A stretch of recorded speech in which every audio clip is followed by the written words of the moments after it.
السلام علیکم ورحمۃ اللہ وبرکاتہ۔ الحمد للہ نحمده ونستعینه ونستغفره ونؤمن به ونتوکل علیہ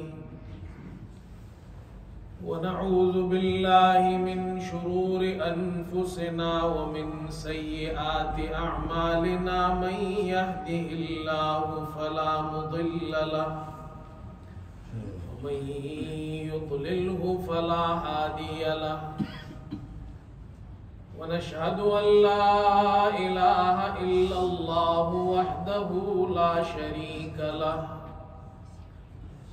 ونشهد أن سيدنا وحبيبنا ومولانا محمدا عبده ورسوله صلى الله تعالى على خير خلقه محمد وآله وصحبه أجمعين أما بعد فأعوذ بالله من الشيطان الرجيم بسم الله الرحمن الرحيم ولا تحسبن الذين قتلوا في سبيل الله أمواتا بل أحياء عند ربهم يرزقون فرحين بما آتاهم الله من فضله ويستبشرون بالذين لم يلحقوا بهم من خلفهم ألا خوف عليهم ولا هم يحزنون صدق الله مولانا العظيم۔ انتہائی قابل احترام حضرات علماء اکرام، بزرگان محترم اور برادران عزیز، واقعہ کربلا اور شہادت سیدنا حضرت حسین رضی اللہ تعالی عنہ کے عنوان سے آج کی اس مجلس کا انعقاد کیا گیا ہے، اور آپ نے حضرات علماء اکرام سے اس موضوع سے متعلق بہت سی باتیں آپ نے سن لی۔ اللہ تعالی ہمیں عمل کی توفیق نصیب فرمائے۔ میں بھی اس میں اپنا حصہ ڈال دیتا ہوں۔ ہم سب یہاں جمع ہوئے ہیں دین کی نسبت سے جمع ہوئے ہیں، اور اس لیے جمع ہوئے ہیں کہ ہم علم حاصل کرے اور اس کے بعد اس پر عمل کرے۔ حضرت حسین رضی اللہ تعالیٰ عنہ ایک عظیم شخصیت ہے۔ ان کی سیرت، ان کے فضائل و مناقب، ان کی حیات طیبہ، پھر ان کے ساتھ جو دردناک المناک واقعہ کربلا کا پیش آیا، ان کی شہادت ہوئی، یہ ایک طویل موضوع ہے۔ اس کو اس مختصر وقت میں اس موضوع کو بیان نہیں کیا جا سکتا ہے، تو میں نے اس کا ایک خلاصہ نکالا ہے اور کوشش کروں گا کہ وہ خلاصہ آپ کے سامنے بیان کر دوں۔ ہم جب بچوں کو مدرسے میں پڑھاتے ہیں تو سبق کا خلاصہ بیان کرتے ہیں۔ پہلے ہمارے ایک استاد تھے حضرت مولانا حمید الرحمن صاحب رحمۃ اللہ علیہ، جو ہمارے حضرت قاری طیب صاحب کے ہم درس تھے، ان کے ساتھی تھے جامعہ فاروقیہ میں، یہ اکٹھے پڑھتے تھے، اور پھر وہ بعد میں میرے استاد بنے، حدیث پڑھاتے تھے ہمیں، پھر وہ شہید ہو گئے۔ تو بڑے عالم دین تھے، تو ان کے درس کی خصوصیت یہ ہوتی تھی کہ وہ ہمیں درس میں اور پڑھاتے تھے منطق۔ جب چھوٹی کتابیں منطق ہم نے ان سے پڑھی، پھر حدیث بھی ان سے پڑھی، تو منطق میں کتاب شرح تہذیب بڑی مشکل کتاب ہے، تو وہ پہلے اس کا خلاصہ بیان کرتے تھے، یہ پورا صفحہ ہے اس کا خلاصہ 6 نمبر ہے. وہ کہتے تھے ہم 6 نمبر سے آگے نہیں جائیں گے، اس لیے کہ تبلیغ والوں کے بھی 6 نمبر ہے تو ہمارے بھی 6 نمبر ہے. تو پورے سبق کا خلاصہ 6 نمبروں میں بیان کرتے تھے تو سمجھنا آسان ہو جاتا تھا. تو میں کوشش کروں گا کہ حضرت حسین رضی اللہ عنہ کے حوالے سے آپ کے سامنے خلاصہ بیان کروں، تاکہ ہم اور آپ جو یہاں جمع ہوئے ہیں، ایک تو ہمارے یہ بچے اور نوجوان خاص طور پر کچھ سیکھیں اور پھر ہم اس پر عمل کریں. ایک بات.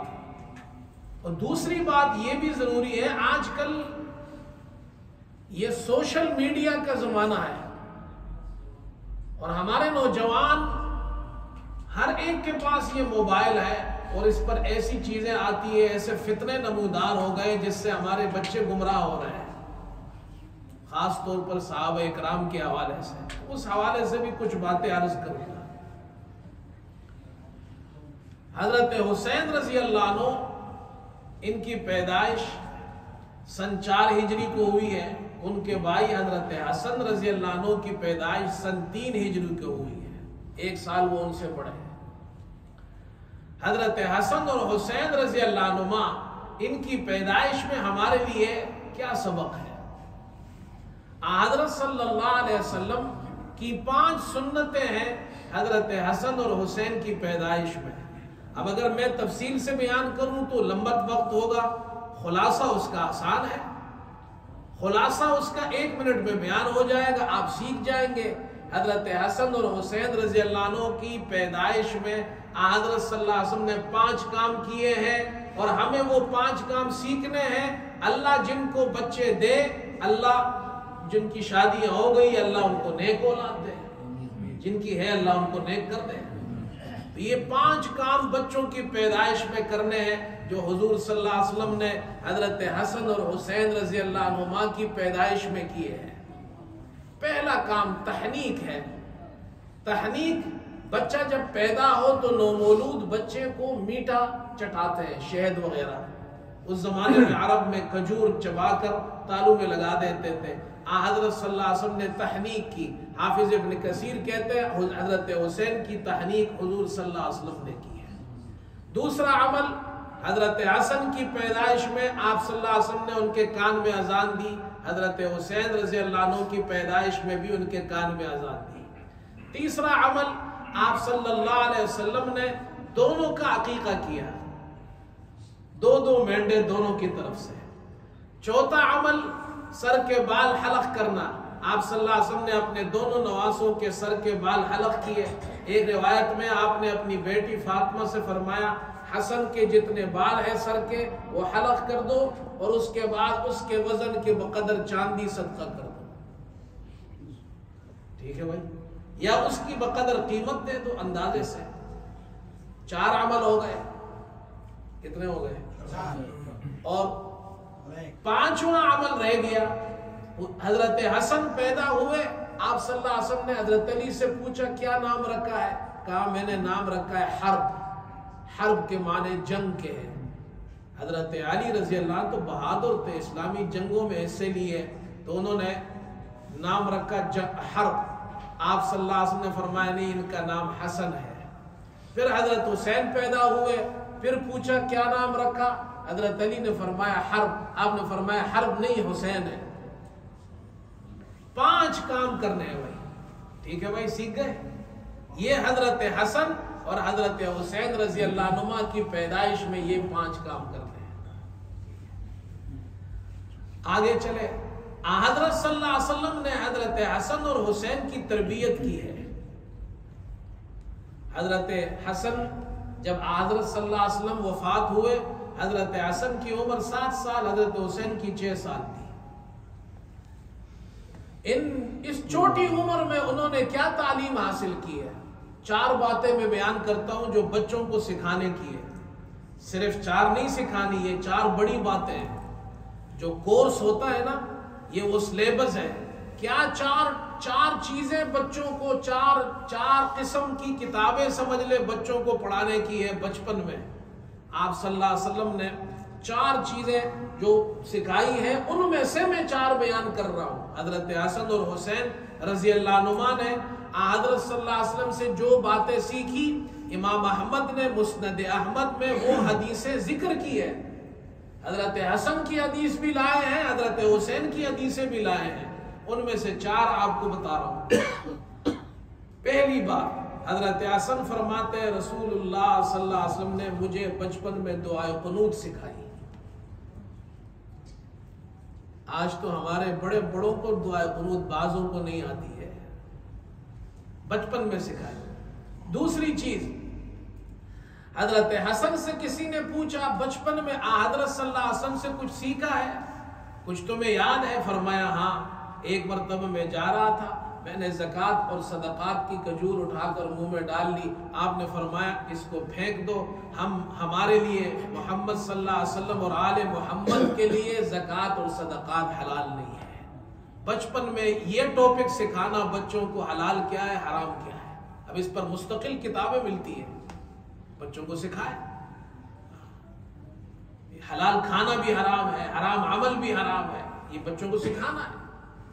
حضرت حسین فرماتے ہیں حضور صلی اللہ علیہ وسلم نے مجھ سے فرمایا سوال کرنے والے کا حق ہوتا ہے، للسائل حق وان جاء علی فرس، چاہے گھوڑے پر چل کر آئے، گھوڑے پر سوار ہو کر آئے۔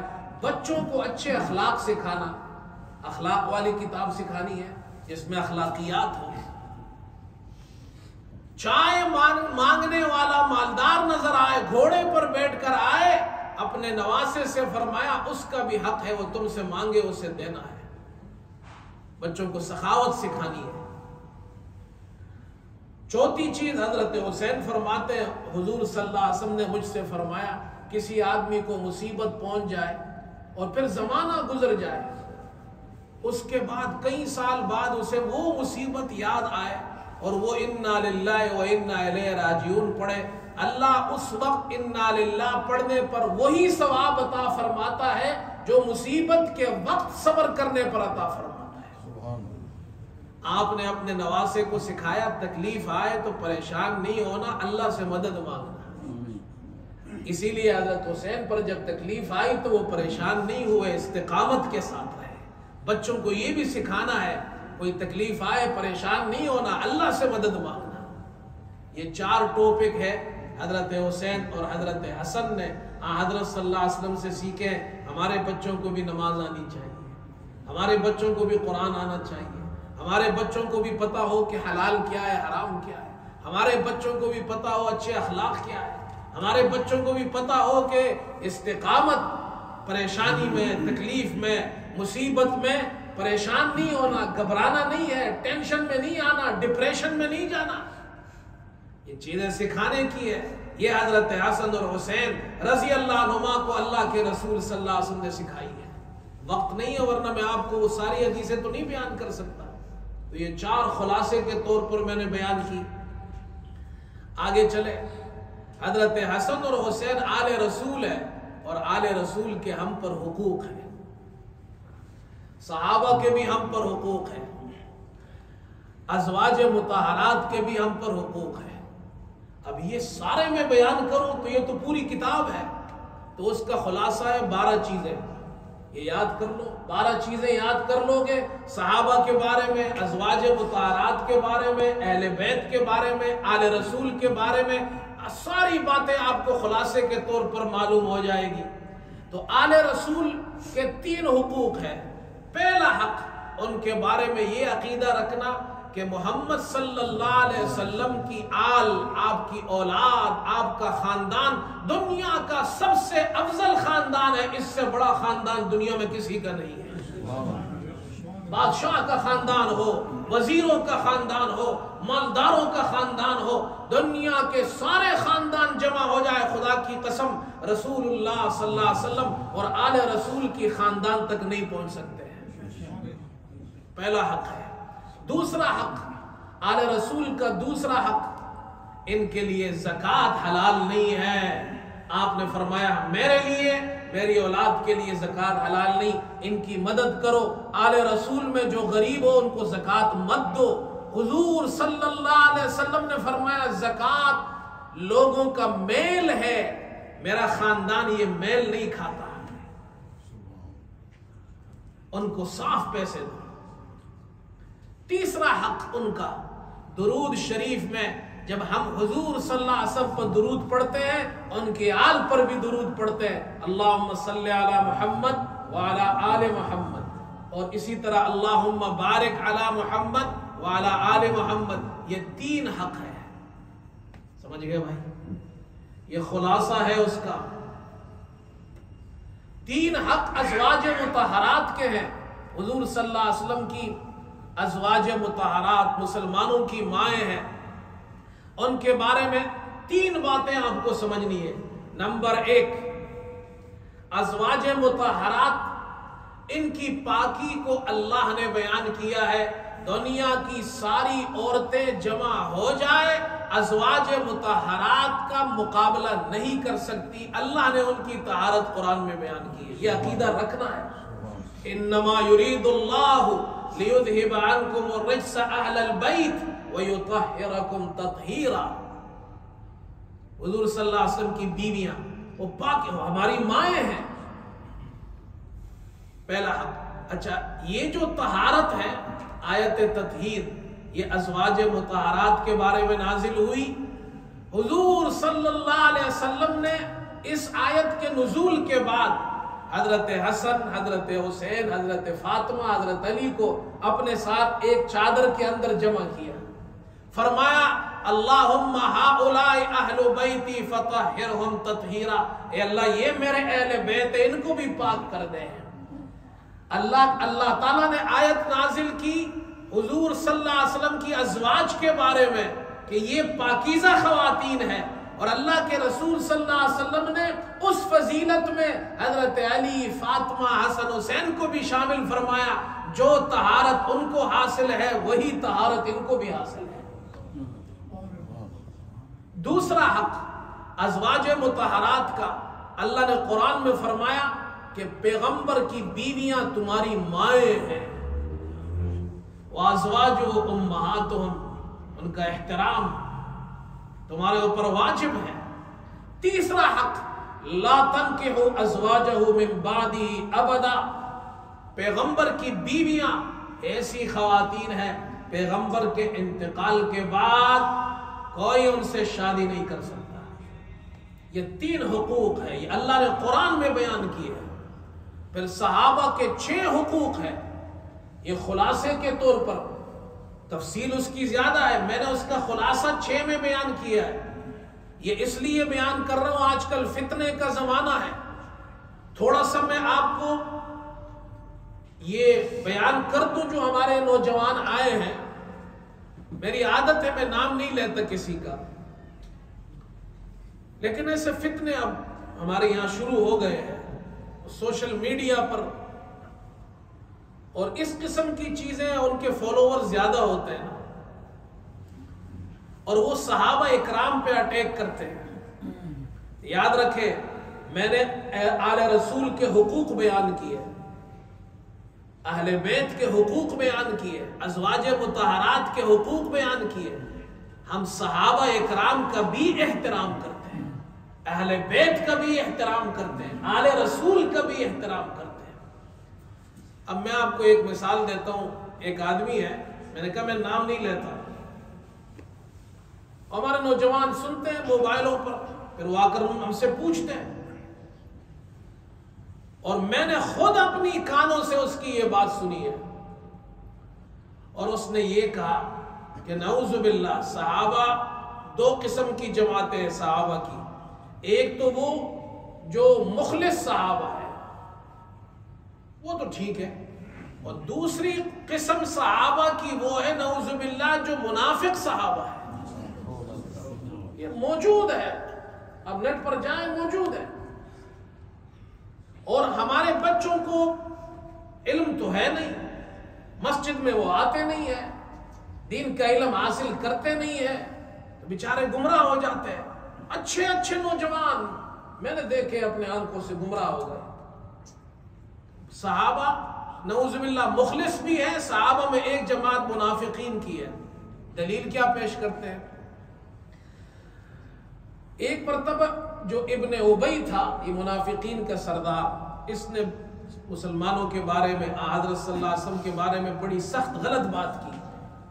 عمر نے رضی اللہ عنہ نے اللہ کے رسول صلی اللہ علیہ وسلم سے فرمایا، اے اللہ کے رسول مجھے اجازت دے میں اس منافق کا سر قلم کر دوں۔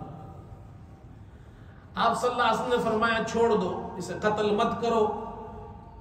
لا يتحدث الناس ان محمدا يقتل اصحابہ، اے عمر اسے قتل مت کرو ورنہ لوگ یہ کہیں گے کہ محمد اپنے صحابہ کو قتل کرتا ہے۔ اب کہتے ہیں دیکھو جی حضور نے منافق کو نعوذ باللہ صحابہ میں شمار کیا ہے۔ بات سمجھ رہے آپ کہاں سے وہ دلیل پکڑ رہا ہے؟ اب جو عام پبلک ہے، ہمارے نوجوان ہیں، انہیں تو سورہ اخلاص پڑھنی نہیں آتی، انہیں تو الحمدللہ نہیں آتی۔ ابھی میں 2 دن پہلے وضو کر رہا تھا، ایک نوجوان میرے ساتھ بیٹھا ہوا ہے، 6 فٹ کا ایک تگڑا نوجوان وضو کر رہا ہے اور وہ اپنا ہاتھ دھو رہا ہے اور یہ کونیاں اس کی سوکھی رہ گئی۔ میں نے اس کو پیار سے سمجھایا، میں کہ بھائی یہ اتنی دور سے آئے ہو مسجد میں نماز پڑھنے، اس کو اچھی طرح دھو ورنہ نماز نہیں ہوگی۔ جن کو وضو کا پتہ نہ ہو فرض کا، وضو میں کتنے فرض ہیں، وہ تو ایسی باتیں سن لیں کہ دیکھو حدیث میں آیا ہے۔ اب یہ باتیں سیکھنے کی ہے یا نہیں ہے؟ بولو بھائی۔ نعوذ باللہ صحابہ منافقین کی ایک جماعت، وہ بھی صحابہ ہے، تو یاد رکھو میں اس کا جواب آپ کو دے دیتا ہوں۔ یہ تو ایک مثال میں نے بیان کی ہے۔ حضور صلی اللہ علیہ وسلم نے یہ نہیں فرمایا، نعوذ باللہ یہ حدیث میں نہیں موجود ہے۔ حضور صلی اللہ علیہ وسلم نے یہ نہیں فرمایا کہ عبداللہ ابن ابی میرا صحابی ہے، اسے قتل مت کرو، یہ الفاظ نہیں ہے۔ اس لیے کہ منافقین وہ رہتے تھے مسلمانوں میں، نماز پڑھنے بھی آتے تھے، مدینے میں رہتے تھے۔ یہ جو باہر والے غیر مسلم ہے، مشرک ہے، کافر ہے، اگر تم انہیں قتل کر دو گے تو وہ کہیں گے کہ محمد صلی اللہ علیہ وسلم اپنے صحابہ کو قتل کرتے ہیں۔ حضور نے نہیں کہا، فرمایا وہ کہیں گے، یہ ان کا قول ہے۔ اب بات سمجھ میں آ رہی ہے؟ نہیں سمجھ میں آ رہی ہے بات؟ صحیح۔ کس اعتبار سے حضور صلی اللہ علیہ وسلم نے فرمایا؟ آپ نے یہ نہیں فرمایا میرا صحابی ہے اسے قتل کر دو یا مت قتل کرو، نہیں، وہ لوگ یہ کہیں گے، ان کا قول یہ ہوگا۔ دیکھو اب اس طریقے سے لوگوں کو گمراہ کرتے ہیں۔ میں ایک چھوٹی سی مثال آپ کو ایک اور دے دوں، آپ نوجوان ہیں، آپ کو کام آئے گی۔ قرآن میں ایک آیت نازل ہوئی ابو جہل کے بارے میں، ذُقْ إِنَّكَ أَنْتَ الْعَزِيزُ الْكَرِيمُ۔ اللہ تعالیٰ قیامت کے دن اس کافر سے کہے گا، مشرک سے کہے گا، چک جہنم کا عذاب، تو بڑا عزیز اور کریم تھا۔ اب عزیز تو بڑا احترام والا لفظ ہے، کریم بھی بڑے عزت والا اور اکرام والا۔ چک جہنم کا عذاب، تو بڑے عزت والا ہے، بڑے اکرام والا ہے۔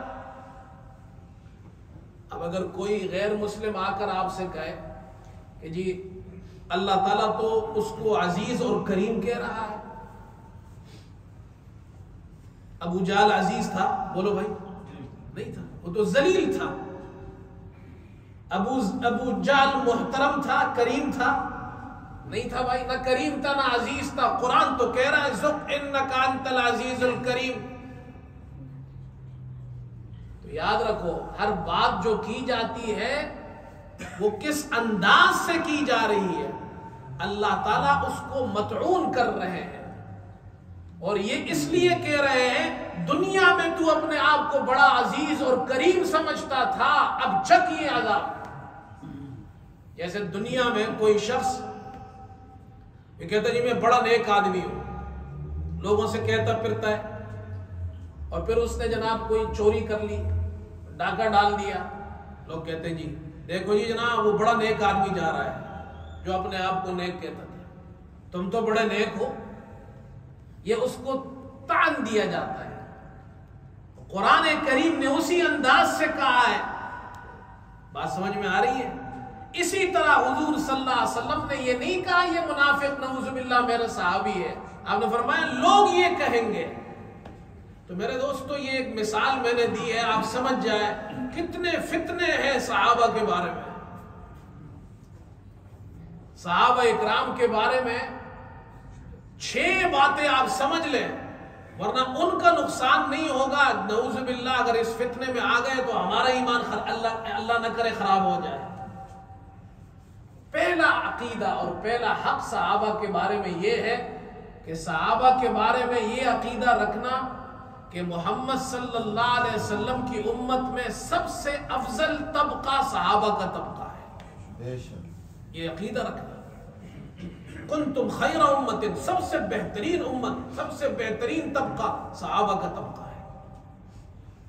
نمبر 2، صحابہ کے بارے میں یہ عقیدہ رکھنا یہ مسلمانوں کے لیے لازم ہے کہ صحابہ اکرام سب کے سب جنتی ہے۔ وَكُلًّا وَعَدَ اللَّهُ الْحُسْنَى، وقت نہیں ہے، میں تفصیل میں نہیں جاتا، قرآن میں اللہ نے کہا ہے سارے صحابہ فتح مکہ سے پہلے یا فتح مکہ کے بعد سب جنتی ہے۔ بات سمجھ میں آ گئی؟ تیسرا عقیدہ، صحابہ اکرام سب کے سب عادل ہیں، سب کے سب، ان کی عدالت کو اللہ نے قرآن میں بیان کیا۔ دیکھیں حدیث کی جو راوی ہوتے ہیں نا، ان کی عدالت محدثین بیان کرتے ہیں، یہ فلاں راوی جو ہے یہ صحیح ہے، فلاں راوی صحیح نہیں ہے، لیکن صحابہ حضور صلی اللہ علیہ وسلم کے وہ راوی ہے جن کی عدالت اللہ نے قرآن میں بیان کی ہے، ان کی عدالت کے لیے محدثین کی ضرورت نہیں ہے۔ صحابہ وہ شخصیات ہیں جن کی عدالت، جن کے ایمان کو، جن کے تقوی کو اللہ نے قرآن میں بیان کیا ہے۔ 3 چیزیں ہو گئی۔ نمبر 4، صحابہ سے محبت کرنا ایمان کی علامت ہے، حب الانصار من الایمان۔ نمبر 5، صحابہ کا حق یہ ہے کہ صحابہ کے لیے دعا کرنا، اور وہ دعا اللہ نے خود قرآن میں بیان کی ہے، والذین جاءوا من بعدہم یقولون ربنا اغفر لنا ولاخواننا الذین سبقونا بالایمان ولا تجعل في قلوبنا غلا للذین آمنوا ربنا انک رؤوف رحیم۔ جو لوگ صحابہ کے بعد آئیں گے وہ ان کے لیے دعا کریں گے۔ کیا دعا کریں گے؟ اے اللہ ہمیں بھی بخش دے، ہمارے بھائیوں کو بھی بخش دے جو ایمان میں ہم سے سبقت لے گئے، جو ہمارے بھائی صحابہ ہے وہ، اور ہمارے دلوں میں ان کے لیے کسی قسم کا کینہ قائم نہ فرما، کوئی کینہ ہمارے دل میں ان کے لیے نہ ہو۔ اے اللہ تو بڑا مہربان ہے، رحم کرنے والا ہے۔ صحابہ کے لیے دعائیں مانگنا، دعائیں کرنا یہ ان کا حق ہے، اور قرآن نے یہ حق بیان کیا ہے۔ اور صحابہ اکرام کا چھٹا حق، لا تسبوا اصحابی، حضور صلی اللہ علیہ وسلم نے فرمایا میرے صحابہ کو برا بلا مت کہو، ان کو تنقید کا نشانہ مت بنا، ان کو گالیاں مت دو، یہ حق ہے ان کا۔ اچھا ایک بات اور بھی بیان کر دوں، مجھے یاد آ گئی، ہندوستان میں ایک صاحب ہے، وہ بھی میڈیا پر آتے ہیں، سوشل میڈیا پر بڑے پاپولر ہیں، میں اپنی عادت کی وجہ سے نام نہیں لیتا کسی کا، نہ دل تو چاہتا ہے کہ میں کھلم کھلا ان کا نام لے کر بات کروں، جس قسم کا فتنہ پھیل رہا ہے۔ حالانکہ ایک زمانہ تھا کہ وہ یہاں آتے تھے، عالم دین ہے، اور ہمارے بہت سے دوست علماء ان کو بلاتے تھے، میں خود جاتا تھا ان کا بیان سننے، پھر وہ پٹری سے اتر گئے۔ اب وہ کیا کہتے ہیں جی، صحابہ پر تنقید کرتے ہیں۔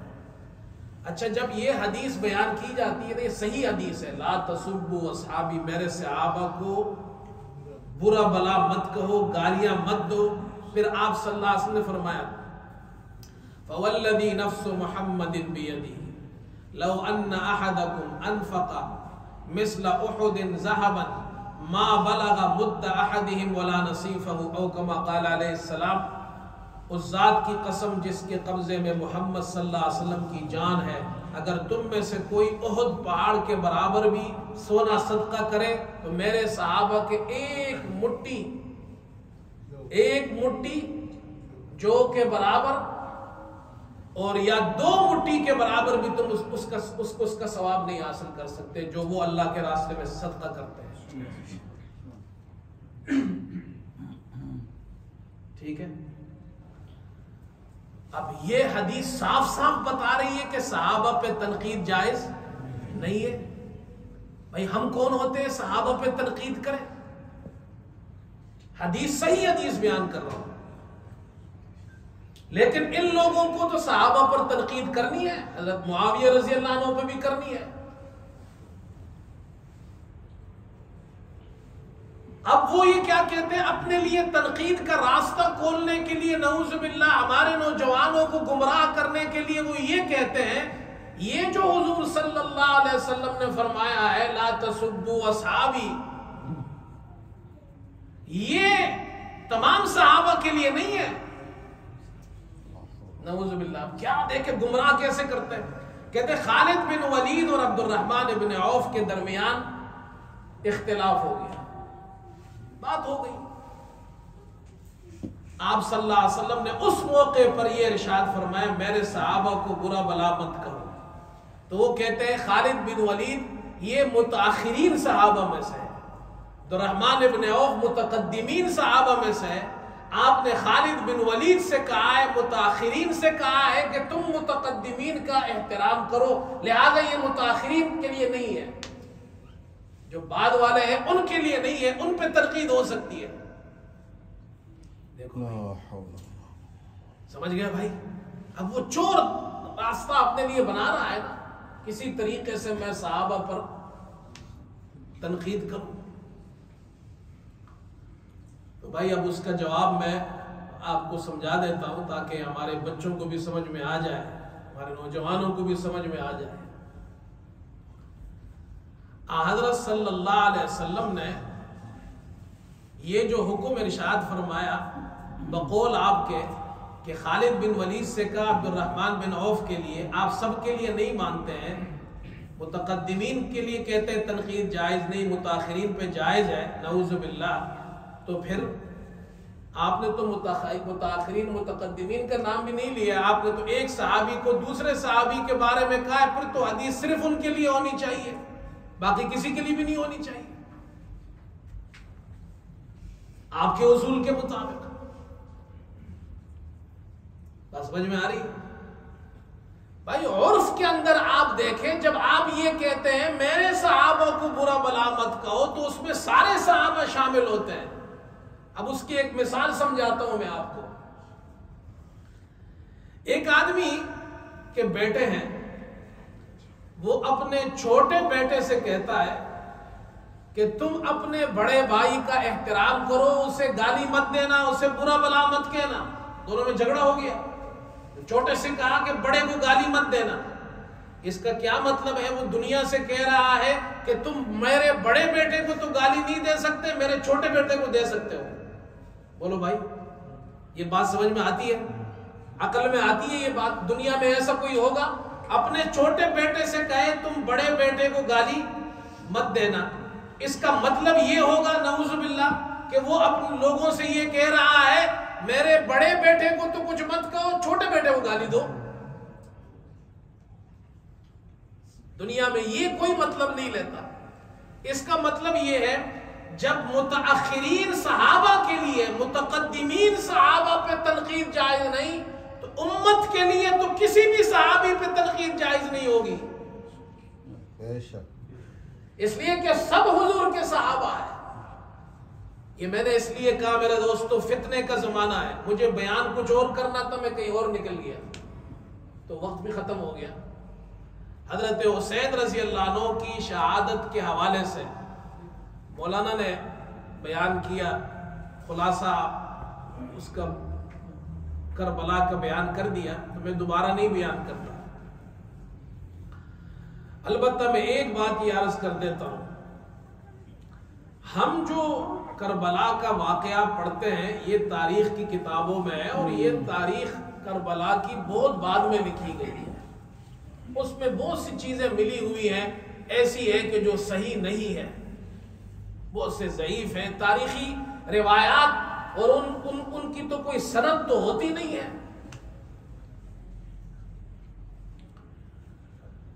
اب ایک بات یاد رکھے بھائی، حضرت حسین رضی اللہ تعالی عنہ کی شہادت بلا شبہ ایک دردناک اور المناک واقعہ ہے۔ امام ابن تیمیہ رحمت اللہ علیہ فرماتے ہیں، جس نے حضرت حسین کو شہید کیا، جس نے ساتھ دیا، جو اس پر راضی ہوا، ان سب پر اللہ کی لعنت ہے۔ ہم بھی یہ مانتے ہیں، ہم بھی کہتے ہیں بالکل۔ حضرت حسین رضی اللہ عنہ نواسہ رسول ہے، اور یزید دنیا یزید سے بڑھ جائے، وہ حضرت حسین کی جوتیوں کے خاک تک نہیں پہنچ سکتا ہے۔ بے شک۔ اور صحابہ اکرام میں حضرت حسین رضی اللہ عنہ بھی شامل ہے، صحابہ کا بڑا مقام ہے۔ عبداللہ ابن مبارک فرماتے ہیں، کسی نے ان سے پوچھا عمر ابن عبدالعزیز افضل ہے یا حضرت معاویہ افضل ہے؟ حضرت معاویہ صحابی ہے۔ تو حضرت عبداللہ ابن مبارک نے جواب دیا، الغبار الذي دخل في انف فرس معاویہ خیر من عمر ابن عبدالعزیز کذا وکذا مرتا۔ معاویہ رضی اللہ عنہ گھوڑے پر سوار ہو اور حضرت صلی اللہ علیہ وسلم کے ساتھ جہاد میں جا رہے ہو، راستے میں غبار اڑے اور وہ غبار حضرت معاویہ کے گھوڑے کے نتنے میں داخل ہو جائے، وہ غبار حضرت عمر ابن عبدالعزیز جیسے کئی لوگ ہو، ان سے کئی درجے یہ غبار زیادہ افضل ہے۔ پھر فرمایا صلی خلف رسول اللہ صلی اللہ علیہ وسلم۔ حضرت معاویہ تو وہ شخصیت ہے جنہوں نے محمد صلی اللہ علیہ وسلم کی اقتداء میں نماز پڑھی ہے۔ عمر ابن عبدالعزیز کو یہ مقام کہاں ملا ہے؟ حضرت صلی اللہ علیہ وسلم فرماتے تھے سمع اللہ لمن حمدہ، حضرت معاویہ فرماتے تھے ربنا لک الحمد۔ یہ مقام حضرت عمر ابن عبدالعزیز کو کہاں ملا ہے؟ تو صحابہ کے بارے میں بہت احتیاط کرنی چاہیے۔ حضرت حسین رضی اللہ عنہ نواسہ رسول ہے، کربلا میں شہید ہو گئے۔ تو کربلا کا ایک سبق میں بیان کر دیتا ہوں، وقت ختم ہو گیا ہے۔ ایک سبق، اور اگر وقت ملا تو 2 بیان کر دوں گا، اگر 2 منٹ مل گئے۔ حضرت حسین رضی اللہ عنہ کربلا کا میدان ہے، کربلا کا، اور محرم کی 10ویں تاریخ ہے، شب عاشور ہے، اپنے خاندان والوں کے ساتھ بیٹھے ہیں، اور صبح آپ شہید ہو گئے، اور آپ نے رات کو ایک شعر پڑھا، فرمایا کہ یا دہر اف لک من خلیلی، یا دہر اف لک من خلیلی، کم لک فی الاشراق والاصیلی۔ اے زمانہ، تیری بے وفا دوستی پر افسوس ہے، کتنے ہی لوگ تیرے ہاتھوں صبح اور شام ہلاک ہو جاتے ہیں۔ یا دہر اف لک من خلیلی، کم لک فی الاشراق والاصیلی۔ ان کے بیٹے حضرت زین العابدین فرماتے میں نے یہ شعر سنا تو میں سمجھ گیا مصیبت آنے والی ہے۔ ان کی بہن حضرت حسین کی بہن نے یہ سنا تو وہ چیخ مار کر بے ہوش ہو گئی۔ حضرت حسین نے ان پر چینٹے پھینکے، ہوش میں آئی، آپ نے فرمایا میرے مرنے کے بعد ماتم نہیں کرنا، کپڑا نہیں پھاڑنا، چیخنا چلانا نہیں ہے۔ میرے ابا مجھ سے بہتر تھے، میرے بھائی حسن مجھ سے بہتر تھے، میری ماں فاطمہ مجھ سے بہتر تھی، وہ دنیا سے چلے گئے، میں بھی چلا جاؤں گا، صبر کرنا۔ یہ کربلا کا سبق ہے، حضرت حسین نے ہمیں صبر سکھایا ہے۔